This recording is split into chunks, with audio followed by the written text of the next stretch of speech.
A pleasant good afternoon to everyone, most especially to the VRPMSO directors, consultants, staff, and special viewers. Today is the third year that we are holding our VRP Memorial Lecture via Zoom due to the pandemic. Many of us might already have Zoom fatigue, or some of you have become zombies. Ha ha ha. Kidding aside, I know that we all wanted to meet face to face again with all the Zoom meetings and webinars we have been attending for almost 3 years now. Hopefully, we can hold our corporate events next year and celebrate our 30th memorial lecture at the VRP Hall again. Well, that's happening soon, God willing. In fact, we have grand plans for our 50th anniversary next year, starting on February 2023 for a year-round celebration. Some of you are part of the anniversary committee.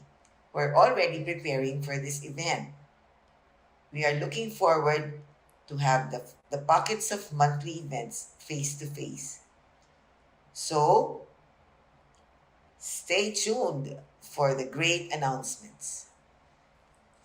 The VRP Memorial Lecture is very special to VRP, my father, to me, and my family because it is to honor VRP. But today, we are honoring my mom as the pillar of strength and the queen of hearts of VRP Medical Center through the years. To many of you who know her, she is truly a source of strength and inspiration. This is not to preempt the lecture of Rona, our special speaker today, but what a great joy that we make this homage to Mom and present her as the epitome of an empowered woman. I know that the talk and the presentations later would touch her heart. Thank you to all of you for making this special occasion for her and for our family. I am sure Dad is happy in heaven with how VRP MC is doing amidst all the challenges we have faced through the years. I'm as excited as you are about the main part of this event. So let me at this point congratulate VRP MSO headed by Dr. Diana Jean Rojas and everyone in the committee, including the backroom workers who made this event possible. Congratulations and God bless us all for more years of celebrating the milestones of VRP Medical Center. Cheers!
Thank you very much for that introduction, Dr. Salazar. Good evening, Chairman Emeritus Irma Ponce Enrile Potenciano, our VRPMC President Irma Vergel de Dios, the Potenciano Vergel de Dios family, Board of Directors and Officers of VRP Medical Center, Dr. Diana Jean Rojas, President of VRPMSO, and the officers and members of the organization, VRP consultants, division heads, hospital staff, family, friends, and special guests. I am most privileged to be invited to speak today for our 37th VRP Memorial Lecture. I am doubly honored to give this memorial lecture as a tribute to my Nanay Irma Ponce Enrile Potenciano, my grandmother, the mother of my mom, Vergel de Dios, and the wife of my late grandfather, Dr. Victor R. Potenciano. If you ask Nanay about her life, she would readily answer that music is her life. Nanay pursued music, and obviously she excelled in it. She has a Master of Arts degree in music, major in voice performance from the University of Santo Tomas Conservatory of Music, where she also taught for almost 60 years until she retired at the age of 88. She also went to the United States for high school studies and further training in music under the tutelage of Madame Olga Eisner of New York, who was the maestra of world-class soprano artists.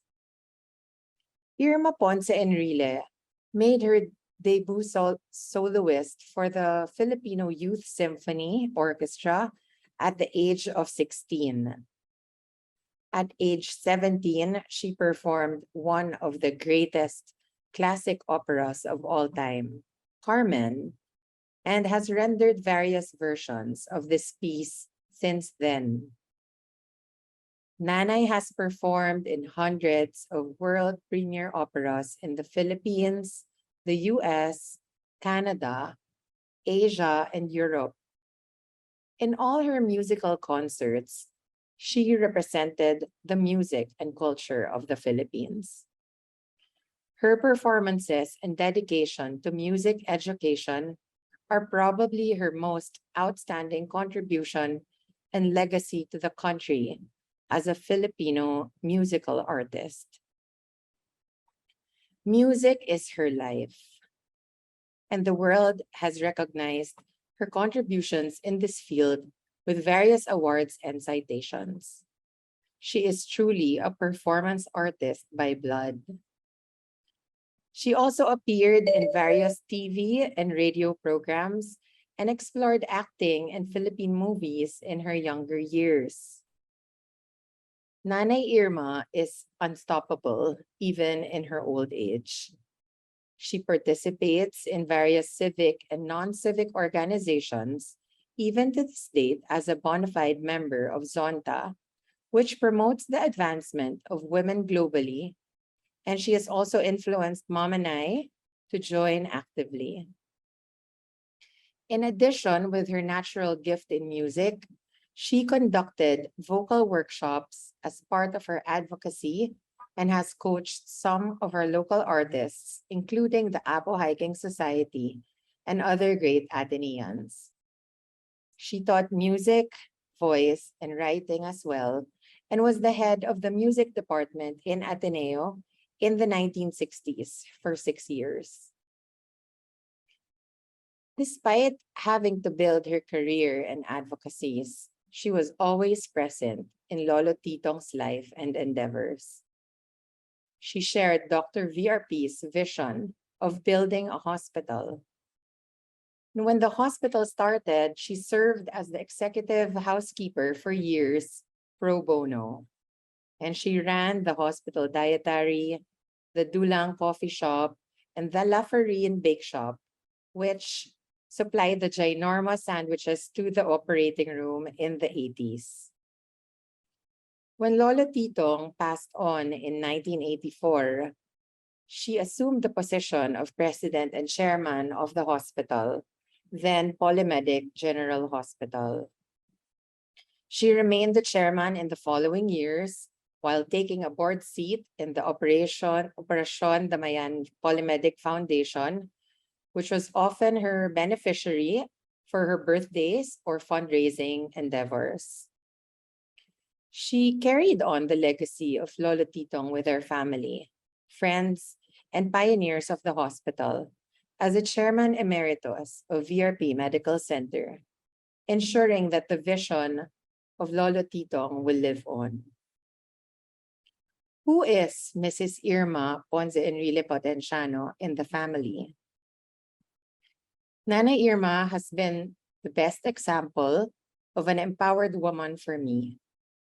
As the family's matriarch, she has been our pillar of strength, the driving force in our lives. She lives out this example for my mom and me, and I think it's clear how this has manifested with us. She flourished in her chosen career, but remained a supportive wife to Lolo Titong and a nourishing mother to her children. I wish we had acquired Nanay's musical voice, but sadly, none of her children and the grandchildren has it. Hopefully, the great granddaughters, Vivian and Mara, who are taking voice lessons, will keep at it so her legacy lives on. I have many childhood experiences with my Nanay Irma, but my favorite is our summer trips with her to the US. When my siblings and I reached a certain age, she would take us abroad with her without our parents. We would spend all summer on trips, just discovering new places, eating our hearts out, and shopping till we drop. When I look back, we were really used to being around her. We grew up very close to her because we would stay in her house in Missouri every day after school until our parents picked us up from work. She was a constant presence in our lives. Nanay to me is all sorts of contradiction. She's a conservatist and a disciplinarian, but she's also very much a spoiler and an enabler. She teaches us the value of hard work. To me, she is a devoted wife and mother, a passionate performer and teacher, and a woman of strength and character. One quotable quote from her is this: "Huwag kang aasa sa asawa mo." It was her way of reminding me to be independent, to work hard for my future, and be my own person. She was really mine and my mom's example of a strong, empowered woman. She veered away from stereotypes of housewives.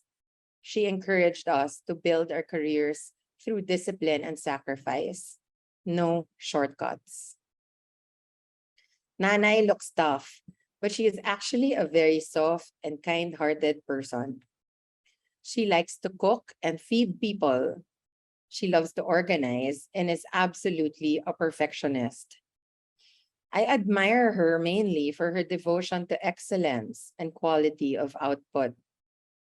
From the students she produces down to how she labels everything in her freezer and storage. What are her likes and dislikes? Nanay is not a beach or a water person. She does not like swimming. And as some of you may know, she has a beach house in Batangas, but in all the years we have spent there, I really cannot recall ever seeing her swim. She also dislikes mess and clutter because she is so organized and OC. Nana enjoys traveling and shopping and is a real foodie. She loves watching Ina Garten or Giada de Laurente's cooking shows. And on ordinary days, her favorite food would be munggo and paksiw na bangus or fresh Chinese lumpia from Dex. But lately, she has started liking chocolates and ice cream in spite of being diabetic. She is makwento. She loves humor and green jokes and is known for her favorite expression, PI. which you already know what it is. Green is her favorite color, and one of her favorite songs is Mutya ng Pasig, which you heard earlier. On the lighter side, most people might not know how much of a hoarder she is. To this day, it overwhelms me when I see the amount of things she has. There was a time she was in SNR grocery every day. And when we moved together to one house in 2019, we packed up more than 100 boxes of her things. I still find myself sorting through her things from time to time, checking what we can dispose or give away. Lastly, before we play our special AVP tribute for Nanay Irma Potenciano, I would like to share that Nanay is a generous giver of her time, talent, and treasure. I received countless gifts from her, but the most memorable one is not something material, but the priceless gift of her time spent with my family when she lived with us in 2020 during the first year of the pandemic lockdown. Though short lived, I will forever consider that a blessing. And I know my children will treasure the everyday moments they had with her then. Her presence is a constant blessing to our family. And Nanay is not only a woman, but the queen of our hearts and the first love of VRP. Some of the photos you see on the screen of the beautiful Irma Potenciano in her younger years were taken by her husband. Dr. VRP loved photography, and his muse was no less than his lovely wife.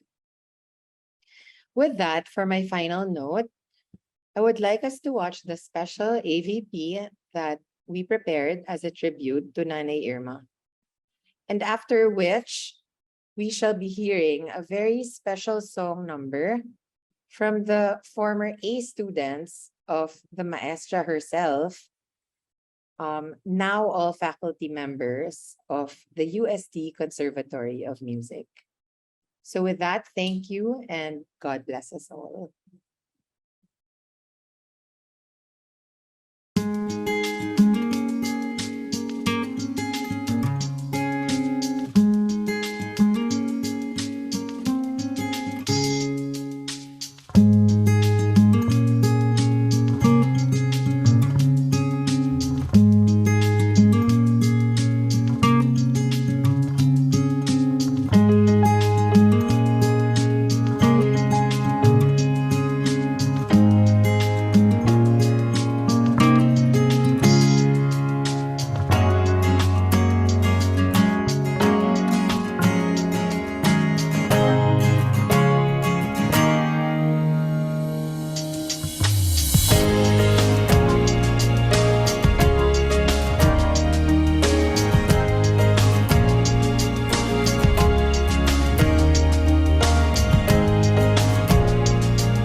panahon, alaala kita, saan ka man naroroon.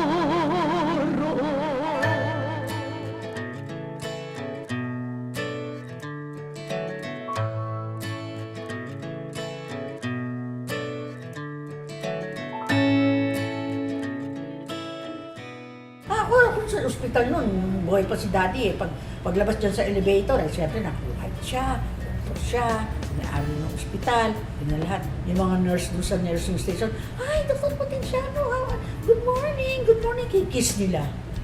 Kikiss nila si doktor. Ako naman, kita ko, kala nila magsusurf. Sige, magsawa kayo, second hand na yan.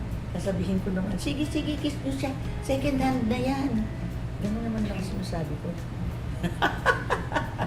Pero siya seloso.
Who has been more than a maestra. She's been a teacher, a sister, a mother, a good cook, and kabarkada. Pero hindi naman ako mayabang. Kanya naman magagaling sila eh. Kasi busog sila sa mura. Busog sila sa pokpok. Oo, kasi kailangan talaga yun. Alam mo, sa music or whatever, sa arts, kailangan talaga disiplina, sakripisyo.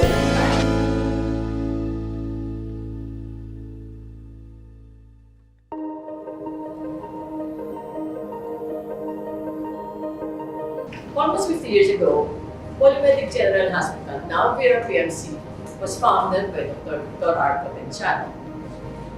The physicians were all aware of the elegant and beautiful wife of the founder. She was a strict, no-nonsense, highly organized hospital executive housekeeper and known to let the few choice expletives when standards were not observed or met. Diyan talaga lumalabas yung mga PI niya. Kung ang magiging qualification pala sa paghahalal ng presidente ay ang pagmumura at pagiging violente, dapat nung araw pa, presidente na si Irma Potenciano. Sasabihin ko ba? Hindi ko pa nasasabi kung maghapon yun. Kaya hindi pa kompleto yung araw ko. Kaya, utangin na. Wow! Ulan ako dito sa program na ito.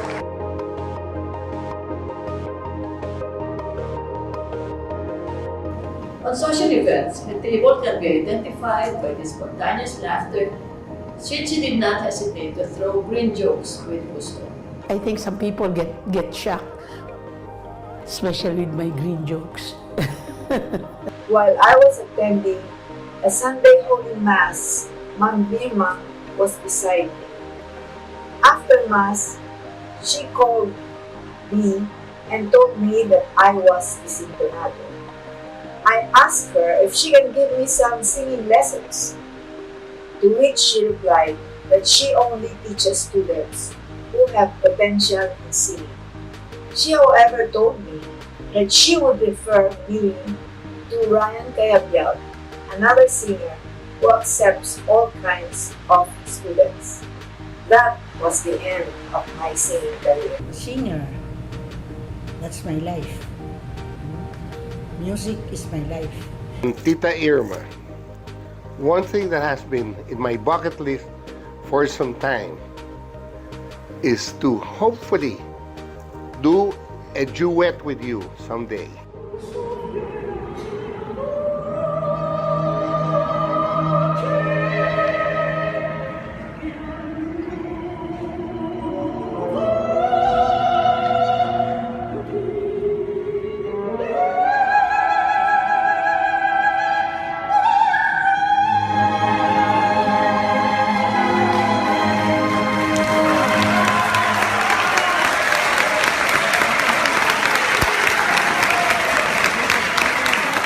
If VRP was the builder, she was the soul of the institution. When VRP was already sick, He was confined at room 914 and 915 of the Polymedic Hospital. We as residents took care of VRP 24/7, and Ninang Irma made sure that we were always full in terms of food. I still remember the Mrs. Potenciano as one of the, although quite disciplinarian, she was very friendly to all of us. And, she is the queen of the heart of all the staff, because of her very good relationship with all of us. So we love her. She's in our hearts all the time. And she is the strength and light of VRPMC. I congratulate Ninang Irma for a job well done for the hospital and for her career. I love you, Ninang Irma, and more years to come. To Ma'am Irma, I wish you happiness and long life ever. Thank you for being a part of my life. Tita, I wish you better health and, that we still get to see each other more often. God bless you, Tita. Yeah, we love you. The Uncle Willie family loves you.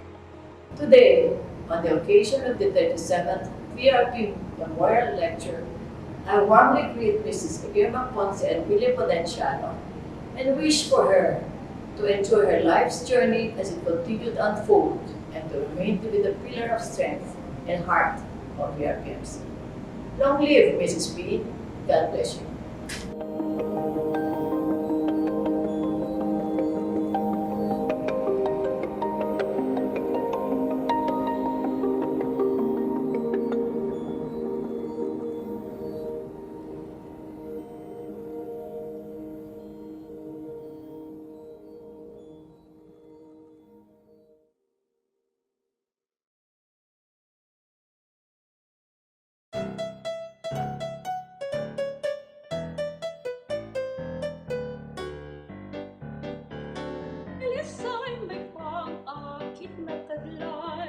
Maginhawat di maalinsangan, nakahalina kung pagmasdan.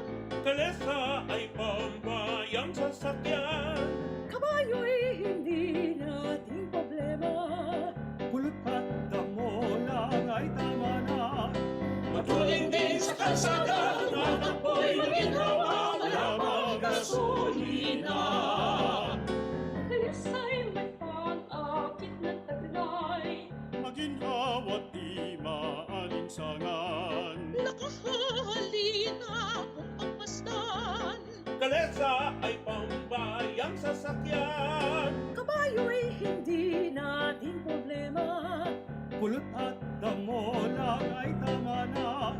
Matuling din sa kalsada, tumatakbo'y maginhawa, lamang gasolina. Kalesa ay panghatid tuwing nung panahon nila Maria Clara, mga bayani nitong bayan sa kalesa idinuduyan. Kalesa'y nakaaliw, lalo na kung umarabi, at kung kasama mo ang aking biyay. Mga alisa na kami, kalesa'y may pang-akit ng taglay, maginhawat di maalinsangan. Nakahalina kung pagmasdan, kalesa ay pambayang sasakyan, kabayo'y hindi nating problema. Pulot at damo lang ay tama na.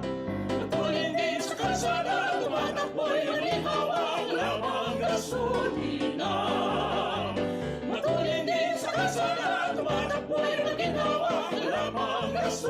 gasolina.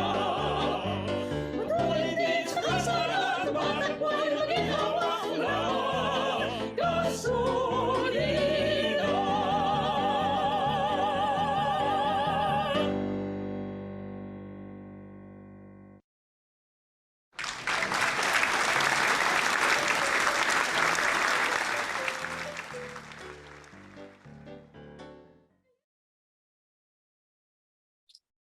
Tonight we also have another surprise performance. This is also their tribute and their gift to their only great grandmother. So my daughter Viv and Mark's eldest daughter Mara has lovingly prepared this surprise performance for Nanay. We hope you enjoy it.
limutin ka.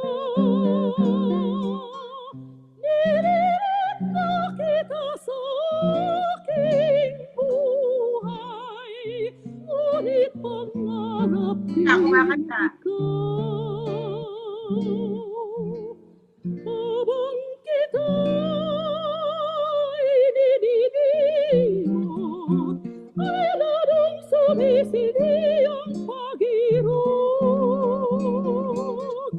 Sa aking puso ay nakalarawan, pag-ibig mo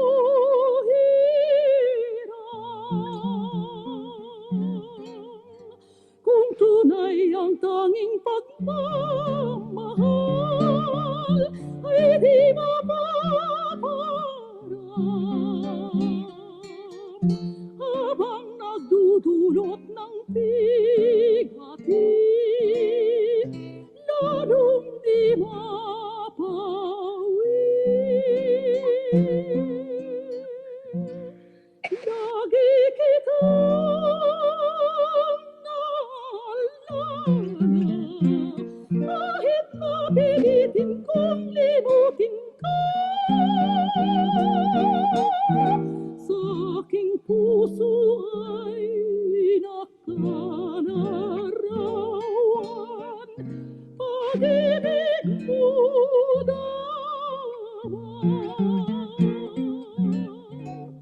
kung tunay ang tanging pagmamahal ay di mapaparang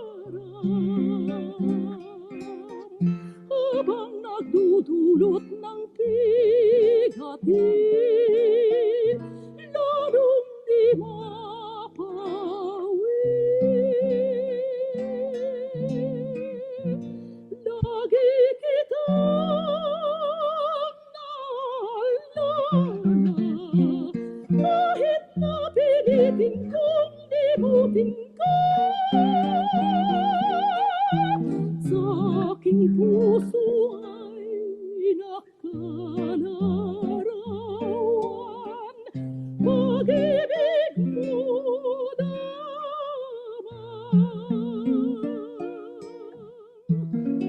pag-ibig ko'y laging ikaw.